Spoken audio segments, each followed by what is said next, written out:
கிழக்கு நியூஸ் நேயர்களுக்கு வணக்கம். மத்திய நிதிநிலை அறிக்கை இன்னைக்கு தாக்கல் செஞ்சிருக்காங்க. அத பத்தின கருத்துக்கள நம்ம கிட்ட பேசுறதுக்காக ஃபண்ட் அட்வைசர் சுபாஷ் அவர்கள் நம்மளோட இணைஞ்சிருக்காங்க. வணக்கம் சார். வணக்கம் சார். வணக்கம். சார், நம்ம இடைக்கால நிதிநிலை அறிக்கை தாக்கல் செய்யறப்போ நம்ம பேசியிருந்தோம். அப்ப 2021ஆம் ஆண்டு தாக்கல் செஞ்ச பட்ஜெட்டோட தொடர்ச்சி தான் 2022. அதன் தொடர்ச்சி 2023, அதன் தொடர்ச்சி 2024 இடைநிலை தாக்கல் இடைக்கால பட்ஜெட் தாக்கல் அப்படின்னு பேசிருக்கீங்க. அதனுடைய தொடர்ச்சியா தான் இந்த பட்ஜெட்டும் இருக்குன்னு பாக்குறீங்களா? உங்களுடைய முதல் பார்வை என்ன?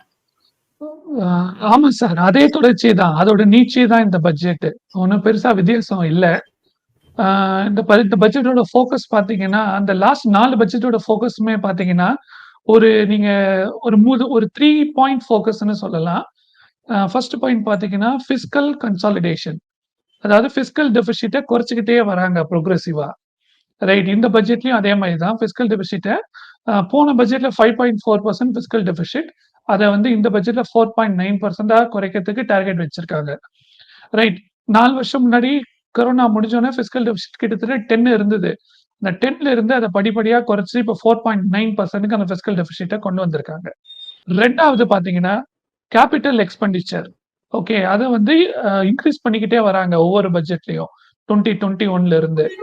ஓகே. சுமார் 7 லட்சம் கோடி அன்னைக்கு இருந்த கேபிட்டல் எக்ஸ்பெண்டிச்சர் 2021ல 2022 பட்ஜெட்ல இப்போ அதை படிப்படியா ஏத்தி இந்த பட்ஜெட்ல 11.11 lakh crores கொண்டு வந்திருக்காங்க.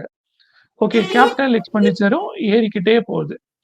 ஓகே. நான் ஃபர்ஸ்ட் பாயிண்ட் என்ன சொன்னேன்? ஃபிஸ்கல் கன்சாலிடேஷன் நடந்துகிட்டே இருக்கு. கேபிட்டல் எக்ஸ்பெண்டிச்சர் ஏறிட்டே போகுது. அதுக்கப்புறம் 3வது பாயிண்ட் நிறைய வரி சலுகைகள் அண்ட் எக்ஸம்ஷன்ஸ் முன்னாடி நிறைய இருந்தது. அதை கம்மி பண்ணிக்கிட்டே வராங்க. ஓகே. அதுவும் இப்போ நடந்திருக்கு. Okay. And rationalisation of tax structure. Okay. குறிப்பா கேபிட்டல் கெயின்ஸ். ஓகே. அதுவும் நடந்திருக்கு. போன கவர்மெண்ட் பாத்தீங்கன்னா, காங்கிரஸ் கவர்மெண்ட் பாத்தீங்கன்னா, அவங்க கேபிட்டல் கெயின்ஸ் 0ன்னு இருந்தது. லாங் டர்ம் கேபிட்டல் கெயின்ஸ் இன் ஈக்விட்டிஸ். ஓகே. இவங்க அருண் ஜேட்லி ஃபினான்ஸ் மினிஸ்டர் இருக்கிறப்போ அதை 10% ஆக்கினாங்க அந்த கேபிட்டல் கெயின்ஸ். இப்போ இந்த அம்மா இந்த பட்ஜெட்ல 12.5% லாங் டர்ம் கேபிட்டல் கெயின்ஸ் ஏத்திட்டாங்க. அதே மாதிரி பாத்தீங்கன்னா, ரியல் எஸ்டேட்டை பொறுத்த வரைக்கும் இண்டெக்ஸேஷன் பெனிஃபிட்னு ஒரு பெனிஃபிட் இருந்தது. ஓகே. நம்ம ரியல் எஸ்டேட் வாங்கி இருந்தோம்னா அதோட பர்ச்சேஸ் காஸ்ட்டை இன்ஃபிளேஷன் ஏத்த மாதிரி இண்டெக்ஸ் பண்ணிக்கலாம். நம்ம என்ன விலைக்கு விற்கிறோமோ அதையும் அந்த இண்டெக்ஸ் காஸ்டையும் சப்ட்ராக்ட் பண்ணின்னு வரக்கூடியது தான் நம்மளுடைய கெயின். இந்த பட்ஜெட்ல அந்த இண்டெக்ஸேஷன் பெனிஃபிட்டை கம்ப்ளீட்டா இது பண்ணிட்டாங்க. ஓகே. இப்போ இல்லவே இல்லை, ரிமூவ் பண்ணிட்டாங்க. So 20% with indexation benefit real எஸ்டேட்ல இருந்தது டாக்ஸேஷன். இப்போ அதை ஸ்ட்ரீம்லைன் பண்ணி அதை இண்டெக்ஸேஷன் ரிமூவ் பண்ணி 12.5% கொண்டு வந்துட்டாங்க. இது மாதிரி உங்களுக்கு பல எக்ஸம்ஷன்ஸ் லாஸ்ட் 4-5 இயர்ஸ்ல ரிமூவ் பண்ணியிருக்காங்க. ஓகே. கார்பரேட்டுக்கும் new tax structure, new tax regime கொண்டு வந்தாங்க. பர்சனல் இன்கம் டாக்ஸ்லயும் நியூ டாக்ஸ் ரெஜிம் கொண்டு வந்தாங்க. அதை ஃபர்தரா ரேஷனலைஸ் பண்ணி உங்களுக்கு எக்ஸம்ஷன்ஸை கம்மி பண்ணிக்கிட்டே வந்துட்டாங்க. அதுவும் இப்போ நடந்திருக்கு. இதே பட்ஜெட்ல அதே டைரக்ஷன் கண்டினியூ ஆகிட்டு தான் இருக்கு. Okay. But at the same time இந்த பட்ஜெட்ல என்ன ஒரு சின்ன வித்தியாசம்னு பாத்தீங்கன்னா, எம்ப்ளாய்மெண்ட் ஜெனரேஷன்ஸ்க்கு நிறைய இன்சென்டிவ் கொடுத்திருக்காங்க. சரியா? Formal employment generation. மேபி அந்த எலெக்ஷன்ல அவங்க எதிர்பார்த்த அளவு அவங்களால ஜெயிக்க முடியல. 400 சீட்டு அவங்க டார்கெட் வச்சிருந்தாங்க. கடைசியில 260 சீட்டு தான் கிடைச்சது. இதற்கு ஒரு காரணம் அன்எம்ப்ளாய்மெண்ட்னு அவங்க ஃபீல் பண்றாங்க பட்ஜெட்ல இருந்து. அதுல இருந்து தான் பாத்தீங்கன்னா, அந்த அன்எம்ப்ளாய்மெண்ட் ப்ராப்ளம் அதை குறைக்கிறதுக்கு, ஃபார்மல் எம்ப்ளாய்மெண்ட்டை இன்சென்டிவைஸ் பண்றதுக்கு இந்த பட்ஜெட்ல ஐ திங்க் ஒரு ஸ்பெஷல் ஃபோக்கஸே இருக்கு. குறிப்பா ஒரு ஃபார்மல் ஜாப்ல ஒருத்தர் சேர்றாருன்னா அவங்களுடைய முதல் மாசம் சேலரி அதை கவர்மெண்ட் ஒரு இன்சென்டிவா கொடுக்க போறாங்க. ஓகே. அதே மாதிரி அவங்களுக்கு தேவையான அந்த இபிஎஃப் அண்ட் பிபிஎஃப் கான்ட்ரிபியூஷன் ஒரு சில மாசங்களுக்கு கவர்மெண்டே பண்ண போகுது. இது மூலமா அவங்க இன்சென்டிவைஸ் பண்ணலாம்னு நினைக்கிறாங்க நியூ எம்ப்ளாய்மெண்ட் ஜெனரேஷனை. அதே மாதிரி டாப் 500 கம்பெனிஸ்க்கு நிறைய இன்டர்ன்ஷிப்ஸ் அவங்க ஆஃபர் பண்றதுக்கு. ஓகே. கிட்டத்தட்ட 20 lakh யூத்ஸ்க்கு வருஷா வருஷம் இன்சென்டிவ் ஆஃபர் பண்றது அந்த டாப் 500 கம்பெனிஸ் ஆஃபர் பண்ணணும்னு சொல்லி இவங்க நிறைய இன்சென்டிவ்ஸ் கொடுத்திருக்காங்க. குறிப்பா அவங்க கார்பரேட் சோஷியல் ரெஸ்பான்சிபிலிட்டி ஃபண்டிங், அந்த ஃபண்டிங்கை இன்டர்ன்ஷிப்புக்கு யூஸ் பண்ணிக்கலாம்னு சொல்லியிருக்காங்க. அதே மாதிரி கவர்மெண்ட்டும் ஓகே ஒரு மாசம் அந்த இன்டர்ன்ஷிப் கொடுக்கறப்போ அந்த இன்டர்ன்ஷிப் உண்டான சேலரியில ஒரு பகுதியை கவர்மெண்ட்டும் குடுக்கலான்னு ஒரு ஸ்கீம் கொண்டு வந்திருக்காங்க. இந்த ஸ்கீம்ஸோட ஃபைனல் டீட்டெயில்ஸ் எல்லாம் உங்களுக்கு மேபி நாளைக்கோ, நாளான்னைக்கோ தெரியலாம். ஓகே. இன்னும் வந்து மீடியால வந்து ஃபைனல் ஆஸ்பெக்ட்ஸ் வரல.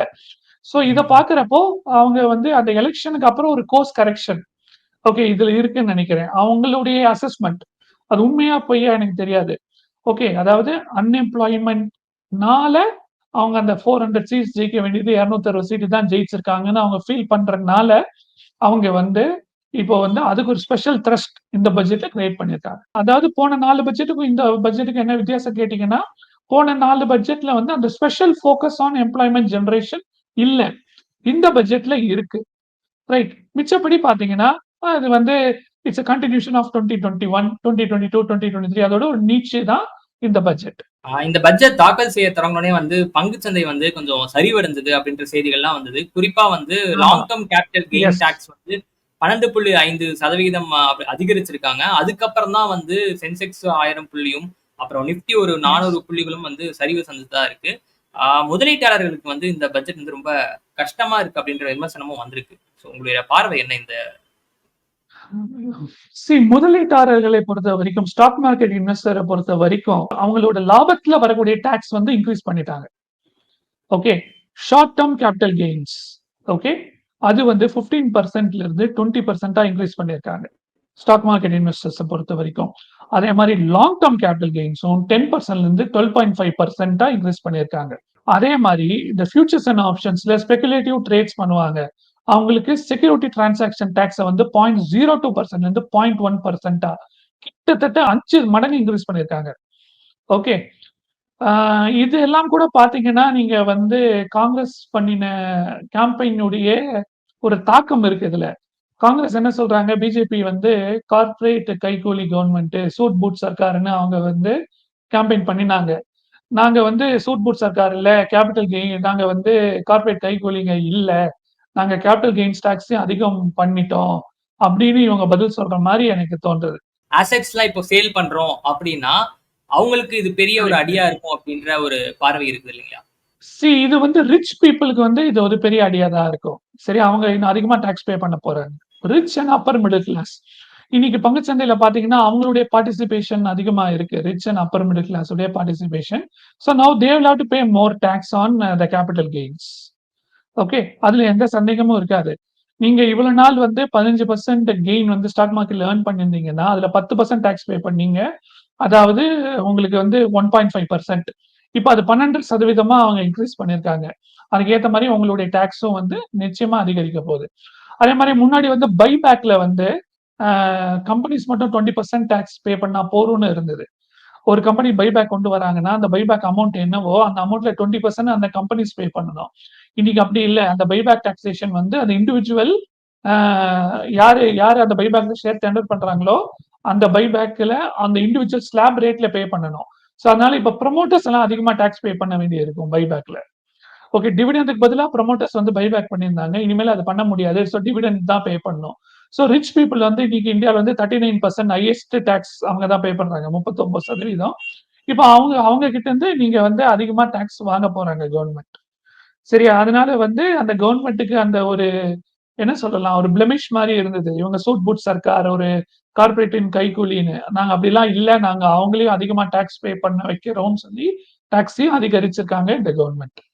ஆனா இன்றைக்குமே கூட வந்து கார்ப்பரேட்க்கு ஸ்பெசிஃபிக்கா டாக்ஸ் எதுவும் ஏத்தல அப்படின்ற ஒரு விமர்சனம் வைக்கப்படுது சார். சார் நீங்க கார்ப்பரேட்டுக்கு மேல டாக்ஸ் ஏத்தாட்டாலும், நீங்க ப்ரமோட்டர் மேல டாக்ஸ ஏத்துறீங்க. அது போதாதா உங்களுக்கு? அந்த கார்ப்பரேட்ட யார் ஓன் பண்றாங்க? ஒரு ப்ரமோட்டர் தானே ஓன் பண்றாரு. சரியா? அந்த ப்ரமோட்டர் மேல இருக்கக்கூடிய எல்லா டாக்ஸுமே நீங்க ஏறி போச்சு. இந்த ஆட்சி வந்ததுக்கப்புறம், பிஜேபி ஆட்சி வந்ததுக்கப்புறம், என்டிஏ ஆட்சி வந்த பிறகு, ஓகே. அ ஓகே. சர்சார்ஜ் கொண்டு வந்தாங்க. சரியா? சர்சார்ஜ் கொண்டு வந்து 39% அவங்களுக்கு வந்து டாக்ஸ் அவங்களுடைய இன்கம்ல. அதுக்கப்புறம் டிவிடெண்ட்ஸ் வந்து காங்கிரஸ் ஆட்சியில டாக்ஸ் ஃப்ரீயா இருந்தது. இன்னைக்கு டிவிடெண்ட் ஸ்லாப் ரேட்ல நீங்க டாக்ஸ் பே பண்ணணும். அதுவும் 39% நீங்க பே பண்ணணும். நீங்க ரூ. 100 டிவிடெண்ட் ப்ரமோட்டர் கிடைச்சதுன்னா, அந்த ப்ரமோட்டர் வந்து நீங்க ரூ. 39 டாக்ஸ் பே பண்ணணும். ஓகே. அதே மாரி கேபிட்டல் கெயின்ஸ் காங்கிரஸ் ஆட்சியில வந்து டாக்ஸ் ஃப்ரீயா இருந்தது. இன்னைக்கு அது டாக்ஸ் ஃப்ரீ கிடையாது. 12% டாக்ஸ் பே பண்ணணும். யாரு ப்ரமோட்டர்ஸ். அவங்களோட ஷேர வித்தாங்கன்னா 12% பே பண்ணணும். அதே மாரி ப்ரமோட்டர்ஸ்க்கு வந்து பைபேக்கும் இன்னைக்கு பண்ண முடியாது. ஓகே. ஏன்னா பைபேக்லயும் நீங்க டாக்ஸ் வந்து இன்னைக்கு வந்து ஏற்றியாச்சு, 39% கொண்டு வந்தாச்சு. நீ இன்னைக்கு டிவிடெண்ட்ஸ் டாக்ஸபிள் ஆனனாலே இந்த கவர்மெண்ட்டுக்கு வந்து சுமார் 1.25 லட்சம் கோடி ரூபாய் அதிகமா டாக்ஸ் வருது.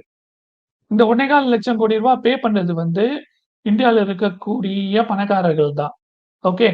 ஆனா அதே மாதிரி இன்னைக்கு கூட என்ன என்ன டேட்டா சொன்னாங்கன்னா, இந்த கேபிட்டல் கெயின்ஸ் ஏத்திருக்காங்க தெரியுமா? இந்த கேபிட்டல் கெயின்ஸால பாதிக்கப்படும் போது வந்து கிட்டத்தட்ட 65% மக்கள் வந்து இந்த கேபிட்டல் கெயின்ஸ் ஏத்தினால பாதிக்கப்பட போது வந்து 1 கோடிக்கு மேல இன்கம் சம்பாதிக்கிறவங்க தான். அவங்க எல்லாருமே பணக்காரங்க தான். சரியா? 1 கோடிக்கு மேல இன்கம் சம்பாதிக்கிறவங்க இந்தியால பெரும் பணக்காரர்கள். பணக்காரர்கள் கிடையாது. பெரும் பணக்காரர்கள். ரைட். அப்படி இருக்கும்போது ரைட். பணக்காரர்கள் மேல இருக்கிற டாக்ஸ் வந்து ஏறிக்கிட்டே தான் போகுது நாளுக்கு நாள். அது வந்து ஒரு ஒரு கற்பனை தான். என்ன சொல்லலாம்? இந்த அப்போசிஷன் சார்ஜஸ் வைக்கிறாங்கல்ல, இது வந்து பணக்காரர்களுக்கு ஏத்த கவர்ன்மென்ட் சொல்லி, அதெல்லாம் ஒண்ணும் கிடையாது. பணக்காரர்களுக்கு மேல லாஸ்ட் 10 வருஷத்துல டாக்ஸஸ் வந்து தாறுமாறமா ஏறியிருக்கு. அதுல எந்த சந்தேகமுமே வேண்டாம். ஒரு டிவிடெண்ட்ஸ் டாக்ஸ் ஃப்ரீயா இருந்தது. நீ 39%. ஓகே. நாராயணமூர்த்தி 1000 கோடி ரூபாய் காங்கிரஸ் ஆட்சியில டிவிடெண்ட் வாங்கினாருன்னா டாக்ஸே கட்ட வேண்டாம். இன்னைக்கு 1000 கோடி ரூபாய் நாராயணமூர்த்தி டிவிடெண்ட் வாங்கினாருன்னா அவரு வந்து 390 கோடி ரூபாய் டாக்ஸ் கட்டணும். அதே மாதிரி நாராயணமூர்த்தி வந்து காங்கிரஸ் ஆட்சியில 1000 கோடி ரூபாய்க்கு அவர் ஷேரை வித்தாருன்னா நயா பைசா டாக்ஸ் கட்ட வேண்டாம். இன்னைக்கு 1000 கோடி ரூபாய்க்கு அவர் ஷேரை வித்தாருன்னா அவரு வந்து 125 கோடி ரூபாய் டாக்ஸ் பே பண்ணணும். சரி, அந்த டாக்ஸ் எல்லாம் ஏத்தி அந்த பணம் எல்லாம் எங்க போகுதுன்னா உங்களுக்கு கேபிட்டல் எக்ஸ்பெண்டிச்சர், ரோடு போடுறதுக்கும், உங்க ரயில்வே மாடர்னைஸ் பண்றதுக்கும், ரூரல் டெவலப்மெண்ட்டுக்கும், அக்ரிகல்ச்சர் சப்சிடிக்கும் அந்த பணங்கள் போகுது. டிப்பிக்கலா இந்த கவர்மெண்ட் என்ன பண்றாங்கன்னா, இது ஒரு ராபின்ஹுட் கவர்மெண்ட் தான். ராபிங் பீட்டர் டு பே பால். பணக்காரங்க கிட்ட இருந்து பணத்தை வாங்கி ஏழைகளுக்கு இந்த கவர்மெண்ட் கொடுக்குறாங்க, கொடுத்துக்கிட்டு தான் இருக்காங்க. இப்போ நீங்க ரயில்வேக்கு ஒரு இது போகுது அப்படின்னு சொல்லியிருந்தீங்க இல்லையா? ஆனா எஸ். இந்த பட்ஜெட்ல வந்து ரயில்வே அப்படின்ற பத்தி பெரிய அறிவிப்பு எதுவுமே இடம்பெறல அப்படின்னு ஒரு பார்வை வைக்கப்படுது. ஆமா, அது ஒரு வருத்தப்பட வேண்டிய விஷயம் தான். ரயில்வேன்னு ஒரு வார்த்தை கூட அந்த அம்மா இன்னைக்கு மென்ஷன் பண்ணல. என்ன பொறுத்த வரைக்கும் என்னுடைய தனிப்பட்ட கருத்து என்னன்னா, ரயில்வே பட்ஜெட்டை திரும்ப கொண்டு வரணும். கொண்டு வரது தப்பு இல்ல. இன்னைக்கு ரயில்வே வந்து சென்ட்ரல் கவர்மெண்ட் ஒரு டிபார்ட்மெண்டா மாத்திட்டாங்க. சரி, அதுக்கு நாங்க 3 லட்சம் கோடி ரூபாய் அலோகேட் பண்ணியிருக்கோம். சரி, பட்ஜெட்டுக்கு முத நாள் ரயில்வே பட்ஜெட்டை திரும்ப இன்ட்ரோடியூஸ் பண்றதுனால எந்த தவறும் இல்ல என்ன பொறுத்த வரைக்கும். ரயில்வேன்னு ஒரு வார்த்தை கூட இந்த அம்மா மென்ஷன் பண்ணாதது கொஞ்சம் அதுவும் வருத்தம் அளிக்க ஸ்பெசிஃபிக்கா வேண்டிய நெறைய விஷயம் ரயில் தான். விபத்து இப்போ நடந்துகிட்டு இருக்கிற ஒரு பீரியட்ல அது இடம்பெறல அப்படின்றது தான் பெரிய விமர்சனமா வைக்கிறாங்க இல்லையா? ஆமா, ஆமா. அந்த விமர்சனத்துல நியாயம் இருக்கு. ஒரு வார்த்தை கூட ரயில்வேன்னு அவங்க மென்ஷன் பண்ணாதது. ஏன்னா இன்னைக்கு ரயில்வே வந்து one of the biggest employers in India. Okay. அது கலோனியல் லெகசி தான். அதெல்லாம் நான் மறுக்கல. இன்னைக்கும் 15 லட்சம் பேர் ரயில்வேஸ்ல வேலை பார்க்குறாங்க. ஓகே. 20 லட்சம் பேருக்கு பென்ஷன் குடுத்துக்கிட்டு இருக்கு ரயில்வே. ஓகே. அதனால ஒரு தனி பட்ஜெட். அந்த ஒரு பேராகிராஃபாவது பேசியிருக்கலாம். தப்பில்ல.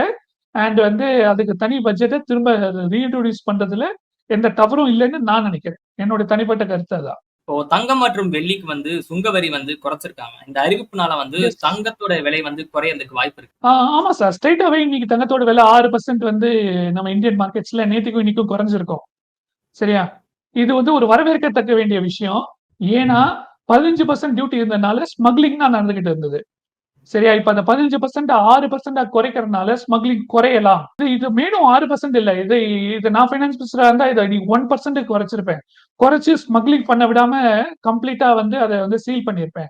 அதுக்கு பதிலா என்ன பண்ணலாம்னா, தங்கத்துக்கு consumption tax, GST on gold jewellery sales கொண்டு போடலாம். ரைட். அதனால வந்து it will be win win for all. உங்களுக்கு ஸ்மக்லிங்கும் நடக்காது. இந்த ஸ்மக்லிங் நடக்கிறதுனால வந்து காமன் மேன் யாரும் பெனிஃபிட் அடைய போறதில்ல. சோ ஸ்மக்லிங்கும் நடக்காம இருக்கும். அதே மாதிரி உங்களோட டாக்ஸ் கலெக்ஷன்ஸும் இந்தியால வந்து ஏறும். ஓகே. ஒரு பினைன் ஜிஎஸ்டி 5% கொண்டு வரலாம். தப்பே கிடையாது. அது கொண்டு வந்தாங்கன்னா it will be win win for all. Okay. இப்ப நம்ம ஏஞ்சல் டாக்ஸ் அப்படின்றது வந்து முற்றிலுமா அபாலிஷ் பண்றோம் அப்படின்னு சொல்லியிருக்காங்க. இது ஸ்டார்ட் அப் கம்பெனிகளுக்கு ஒரு பெரிய பூஸ்டா இருக்கும் அப்படின்னாங்க. அது கொஞ்சம் விரிவா பேசலாமா? அது என்ன டாக்ஸ் முறை அப்படின்றது? ஏஞ்சல் டாக்ஸ் வந்து கொண்டு வந்திருக்காங்க. அது வந்து கிட்டத்தட்ட உங்களுக்கு வந்து அதுல நெறைய கான்ட்ரோவர்சி இருந்தது. அந்த ஏஞ்சல் டாக்ஸ் வந்து எந்தெந்த ஸ்டார்ட் அப்ஸ்க்கு எந்தெந்த சினாரியோல போடணும்னு. It was very ambiguous. Okay. நீங்க ரைஸ் பண்ற கேபிட்டல்க்கே டாக்ஸ் போடுது. அது தப்பு. நீங்க ரைஸ் பண்ற கேபிட்டலுக்கு டாக்ஸ் போடக்கூடாது. உங்களுக்கு வரக்கூடிய லாபத்துல தான் டாக்ஸ் போடலாம். தப்பு கிடையாது. ஆனா நீங்க ரைஸ் பண்ற கேபிட்டலுக்கே டாக்ஸ் போடுற மாரி இருந்தது. சரியா? அது பேர் தான் ஏஞ்சல் டாக்ஸ். இப்போ ஒருத்தர் ஸ்டார்ட் அப் ஆரம்பிக்கிறாங்க. ரூ. 1 கோடி ஒரு இன்வெஸ்டர் கிட்ட இருந்து ரைஸ் பண்றாங்கன்னா, அதுக்கு உடனே டாக்ஸ்ன்னு போட்டாங்க ஏஞ்சல் டாக்ஸ். அது வந்து ஒரு ரெட்ரோகிரேட் மூவ். அத வந்து இவங்க சரி பண்ணியிருக்காங்க. அதுவும் ஒரு வரவேற்கத்தக்க விஷயம் தான். இப்போ நியூ டாக்ஸ் ரெஜிம்ல வந்து சின்ன சேஞ்சஸ் கொண்டு வந்திருக்காங்க. இது மூலமா வந்து ரூ. எஸ். 17,500 வரை வந்து சேமிக்க முடியும் அப்படின்னு நிர்மலா சீதாராமன் அவர்கள் சொல்லியிருக்காங்க. நீங்க கடந்த எஸ். முறை கூட பேசியிருந்தீங்கன்னா, நெறைய பேர் ஒரு 70, 75% வந்து புதிய டாக்ஸ் ரெஜிம்க்கு மாறிட்டாங்க அப்படின்னு. ம். சோ இந்த அறிவிப்புகள் வந்து இன்னும் பூஸ்ட் பண்ணும் அப்படின்றத புரிஞ்சுக்கலாம். ஆமா, ஆமா. பூஸ்ட் பண்ணும். நான் லாஸ்ட் டைம் சொன்னேன் ஒரு 75% of the people new tax regime மாறிடுவாங்கன்னு. இன்னைக்கு நிர்மலா சீதாராமன் சொல்லியிருக்காங்க. கிட்டத்தட்ட 66% மாறிட்டாங்க சொல்லி. ஓகே. ம். அண்ட் இன்னும் ஒரு 15 டேஸ் டைம் இருக்கு. இன்னும் ஒரு 7 டேஸ் டைம் இருக்கு உங்களுக்கு இன்கம் டாக்ஸ் ரிட்டர்ன் ஃபைல் பண்றதுக்கு. அதனால இன்னமும் நெறைய பேர் நியூ டாக்ஸ் ரெஜிம் ஆட் பண்ணி மாறதுக்கு வாய்ப்பு இருக்கு.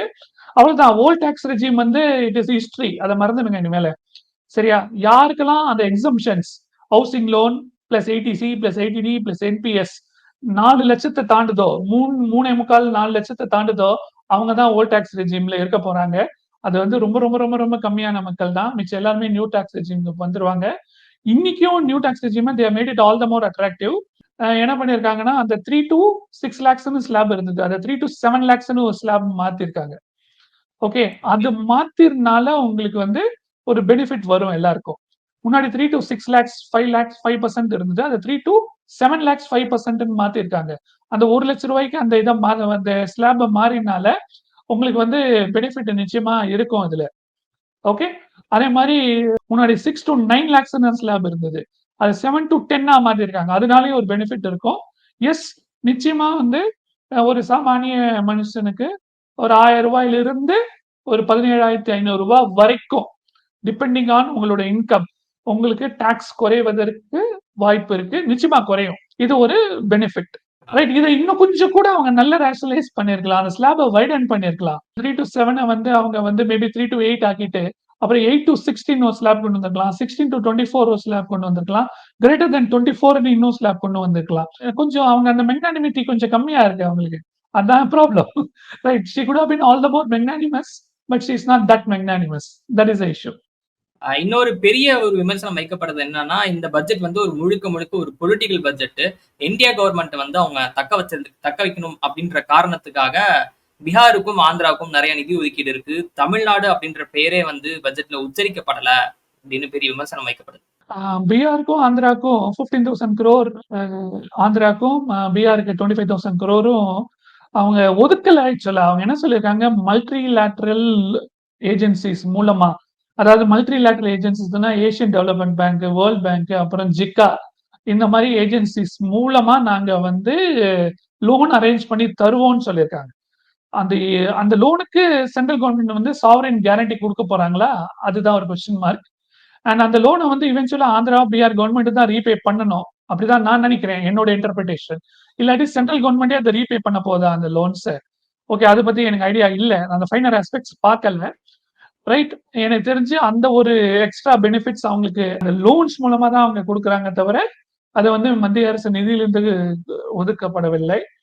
சரியா? அதே மாதிரி வாரணாசிக்கு அந்த ஸ்பெஷல் காரிடார் இருக்கிற மாதிரி கயாக்கும் போத் கயாக்கும் ஒரு ஸ்பெஷல் காரிடார் அமைத்து தரப்படும்னு சொல்லியிருக்காங்க டு பூஸ்ட் டூரிசம். ஓகே. அதே மாதிரி ராஜ் கர் அப்படி இந்த ஊருக்கும் பில்கிரிமேஜ் காரிடார் ஐ மீன் இப்ப செய்து தரப்படும்னு சொல்லியிருக்காங்க.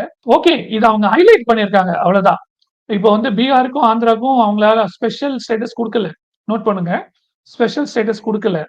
ஓகே. ஆனா ஸ்பெஷல் ஸ்டேட்டஸ் கொடுக்காத பட்சத்துல இந்த பட்ஜெட்ல அதை ஹைலைட் பண்ணிருக்காங்க.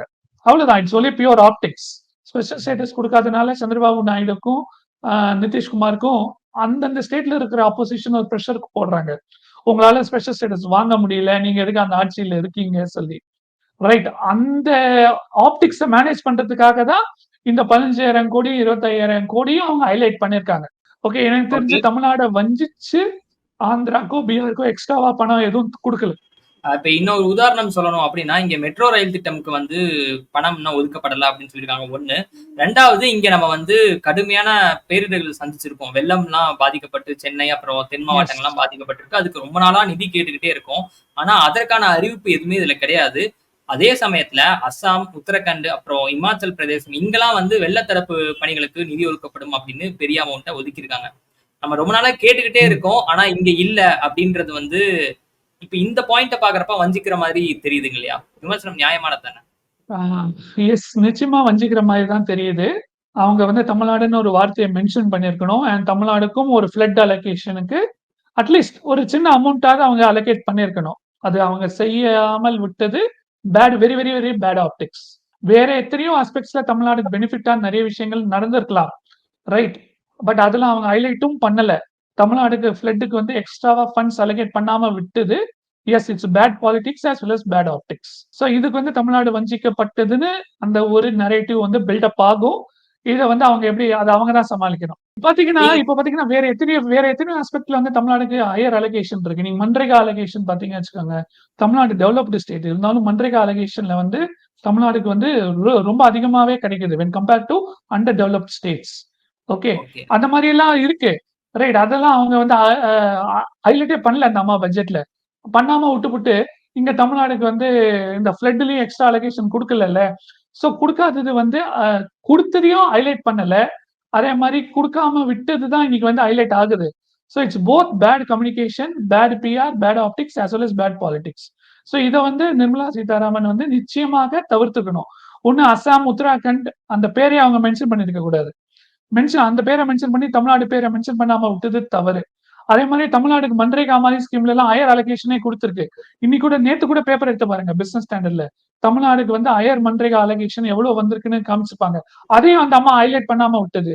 சோ இதை வந்து டிஎம்கே மாதிரி ஒரு ரொம்ப ஸ்மார்ட்டான ஸ்ட்ரீட் பாலிடிக்ஸ் பண்ணக்கூடிய பார்ட்டி வந்து நிச்சயமா தமிழ்நாடு வஞ்சிக்கப்பட்டதுன்னு அவங்க ஹைலைட் பண்ணதான் செய்வாங்க. வழக்கமா பயன்படுத்த ஏதாவது பாரதியார் கவிதை, திருவள்ளுவர் குறள் இடம்பெறும். அதுவும் கூட இந்த முறை இடம்பெறல. அது வந்து இடம்பெற்றிருக்கலாம். அவங்க ஏன் அதனால அப்படி விட்டாங்கன்னு எனக்கு தெரியல. ஓகே. ஒரு bad politics and bad optics தான். ரைட், இது வரைக்கும் அவங்க யூஸ் பண்ணிருக்காங்க, நான் இல்ல சொல்லல. சரி, லாஸ்ட் 4 இயர்ஸ்லயும் ஏதாவது ஒரு திருக்குறளோ ஒரு வாட்டி நாலடியார் கூட இருந்ததுன்னு நினைக்கிறேன். ஓகே, சோ அந்த மாதிரி இருக்கிறப்போ இந்த வாட்டி வந்து நிச்சயமாக அவங்க வந்து ஏதாவது ஒண்ணு சொல்லியிருக்கலாம். பட் என்ன எதுனால சொல்லல?